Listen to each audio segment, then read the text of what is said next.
భానుమతి అన్నదని కాదు గాని నిజంగానే పల్లవిని పట్టుకుని ఎవరైనా నీ మొగుడు ఏం చేస్తున్నాడంటే చిన్నబుచ్చుకోవడం ఖాయమే. ఎందుకంటే పెద్దోడు అక్షయ్ బిజినెస్ చేసుకుంటున్నాడు. మధ్యోడు శ్రీకర్ లాయర్గా పెద్ద కంపెనీలో ఉద్యోగం వచ్చింది. ఎటొచ్చి కమల్కి ఉద్యోగం లేదు. ఎప్పుడూ అవని వదినను ఆహా ఓహో అంటూ భజన చేయడం, లేదంటే పల్లవిని కొట్టో తిట్టో బయటకు పంపేయడం.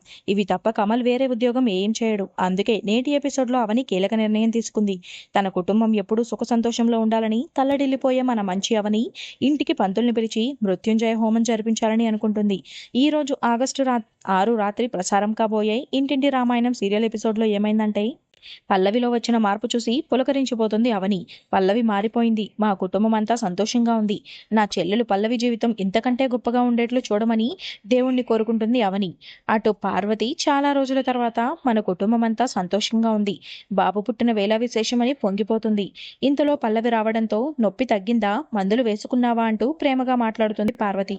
మందులు వేసుకోవడం నేను మర్చిపోయినా అవని అక్క ఊరుకుంటుందా? అక్కే దగ్గరుండి వేయించింది. ఇన్నాళ్ళు అవని అక్కని అపార్థం చేసుకున్నాను. అవని అక్క తనకంటే మన గురించే ఎక్కువ ఆలోచిస్తుంది. ఎవరికి ఏం కావాలో దగ్గరుండి చూసుకుంటుంది. అవని అక్క చాలా మంచిది అని అంటుంది. ఇంతలో మన మంచి అక్క అవని వస్తుంది. శ్రియా బిడ్డని ఎత్తుకోమని ఇస్తుంది. దాంతో పల్లవి ఆ బిడ్డని ఎత్తుకుని ఆడిస్తుంది. అది చూసి మురిసిపోతుంది అవని అండ్ కో బ్యాచ్. పల్లవి మంచితనం చూసి పల్లవి ఈజ్ బ్యాక్ అని తెగ సంబరపడిపోతుంది శ్రియ.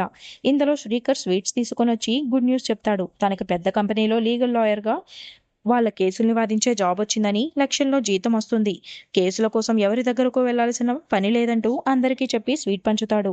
దాంతో ఫ్యామిలీ మొత్తం సంబరాల్లో మునిగిపోతారు. డాన్స్లు చేసి సంతోషాన్ని పంచుకుంటారు. ఇక భానుమతి పల్లవికి పక్కకి పిలిచి ఎక్కిస్తుంది. అక్షయ్ హ్యాపీగా బిజినెస్ చేసుకుంటున్నాడు.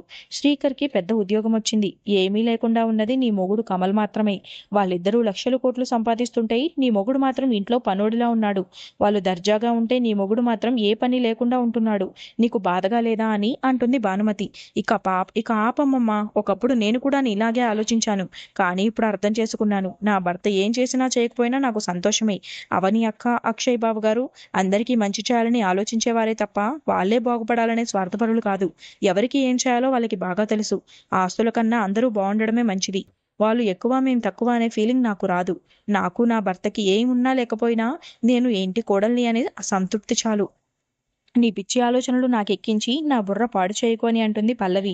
అది కాదు, నీ మొగుడు ఏం చేస్తాడని ఎవరైనా అడిగితే ఏం చెప్తావు అని భానుమతి అంటే, మేమంతా సంతోషంగా ఉన్నామని చెప్తా అని అంటుంది పల్లవి.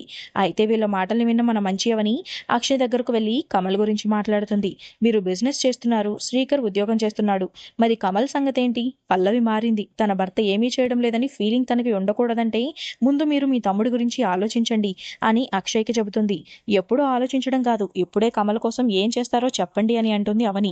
కన్స్ట్రక్షన్ త్వరలోనే కంప్లీట్ అవుతుంది కాబట్టి త్వరలోనే వాడిని బిజినెస్ మేనేజర్గా అపాయింట్ చేస్తాను అని అంటాడు అక్షయ్. దాంతో అవని దీనికి ఫిక్స్ అవ్వండి అని చెబుతుంది.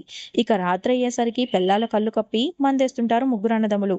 అయితే తనకు తెలియకుండా ఈ ఇంట్లో ఏగ కూడా సంచరించదు కాబట్టి అవనికి దొరికిపోతారు. పార్టీలు మీకు మాత్రమేనా, మాకు లేదా అంటూ షాకిస్తుంది.